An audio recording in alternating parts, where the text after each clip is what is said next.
It's the postseason. It's wild card weekend. We're going to focus on the Jets in just a second, but let's look at the other three games. The Saturday night game in Dallas, rematch between the Philadelphia Eagles and the Dallas Cowboys. Eagles lost 24-0 in Week 17. Dare we say confidence? Oh, I'm sure Dallas is brimming with it, so what can Philadelphia do? Well, Philadelphia better find Deshaun Jackson because right now they haven't been able to find him against the Cowboys this year. I think that's a big difference in what's going on in the game. Philadelphia does have some youth that they're playing with, but what has amazed me is the Dallas defense, which was terrible for the beginning half of the year until Wade Phillips takes over. All of a sudden, Don, they're playing championship-type defense. Donovan McNabb's got to play better because Deshaun Jackson was open, but McNabb never just got him the ball. So if he can play better, I think they can be in that game as well. Now let's fast forward to Sunday in the NFC, another rematch. It's the Green Bay Packers and the Arizona Cardinals. Now the Packers just wiped the floor with the Cardinals in Arizona Week 17. Can there be a role reversal? Well, you know, I've thought about that. And here is the Green Bay Packers, Don. They've given up over 49 sacks for the year, yet Aaron Rodgers has over 100 QBR. How does that compete? How does that compute? I don't know, but I'm loving Arizona to make a comeback and take Green Bay out of the playoffs despite injuries at the wide receiver position. See, I think the Packers are a team that's just lying in the weeds. You like destiny, I think. And, Aaron Rodgers is a top 5 quarterback. Nobody wants to say it because everybody's in love with Brett Favre. Everybody's in love with Tony Romo. Watch out for the Green Bay Packers. Now we go to Sunday in the AFC. It'll be the New England Patriots and the Baltimore Ravens.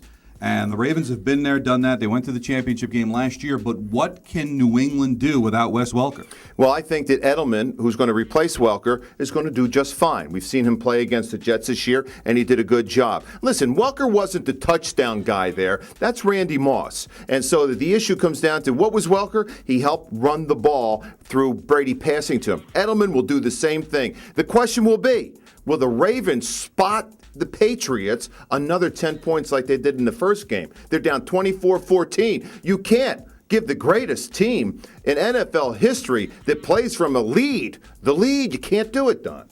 If I'm a Jet fan, you hate to look forward, but I'm rooting for the New England Patriots because I don't want to take on the San Diego Chargers. I want to take on the Indianapolis Colts. So I want the Ravens to be able, the New England Patriots to win. So it'll be the Patriots taking on the San Diego Chargers and the Jets taking on the Indianapolis Colts. But let's get to the Jets. Bring it on. Just bring it on. Either one, I'm sure. But let's go into the Jets, Cincinnati. I got to throw away 37-0. I'm not going to take anything away from the Jets, but it's going to be a completely different Cincinnati team. The venue's going to be different. It's going to mean something for Cincinnati. So I think if you expect 37-0 again, I think you're sadly mistaken. Well, no, but you can't throw away the 24-0 in the first half. And that's the big thing. Sure you can. No, you can't because the first half, Cedric Benson doesn't mean anything. They won 2 games. They won 2 games without Cedric Benson. Ridiculous. That's a 1300-yard rusher, and then they go to a rookie. So but they won the games. When Cedric Benson wasn't in, they still won the games, and they rushed for over 120 yards. So it's more about their offensive line than Cedric Benson. Now that I've said that, okay, Cedric Benson's going to be playing in the game. It's going to be a little different, Don. Right. But here's my point. If you have Sanchez throws no interceptions or 1 interception, he's 8-2. That's real good. If Palmer throws an interception or no interceptions, he's 7-5. That's the difference between these two teams, folks, the defenses. And the defense, once again, for the Jets will rise to the occasion and may be the difference maker come Saturday night. The last time Chris Henry played was on October 25th. Since that time, and of course he was injured and then passed away, they've scored over 20 points just twice. One of them was against the Detroit Lions, one of the worst teams in the league. The other one was actually impressive. They scored 24 points in San Diego against the Chargers, but lost in overtime. This is a team that really will not score more than 17 points. They're a very one-dimensional passing team with Chris Henry out. Well, they are because they're one-dimensional because they want to be that way, Don. They want to run the ball. They want to have their defense play. They want to be able to take the ball into the fourth quarter, play a close game, and have Carson Palmer win the game. But here's the problem. They're 0-1 when the weather is 15 degrees or below. And you know what it's going to be in Cincinnati? It's going to be 15 degrees or below. And that's going to take away all passing games. You better be able to run the ball and play defense. Well, not much of a sample, though. Just one game. That's a good sample to me. I like that sample. Better than nothing. I like the sample. 1-0. I like that sample. So you like the Jets to advance to the divisional round? Yeah, I like the Jets. And I'll tell you what I think the score is going to be. How's that one? Let me just whisper in my ear. I think it's going to be 17-6. I love it. It's unbelievable. What were you going to say? I was going to say 17-6.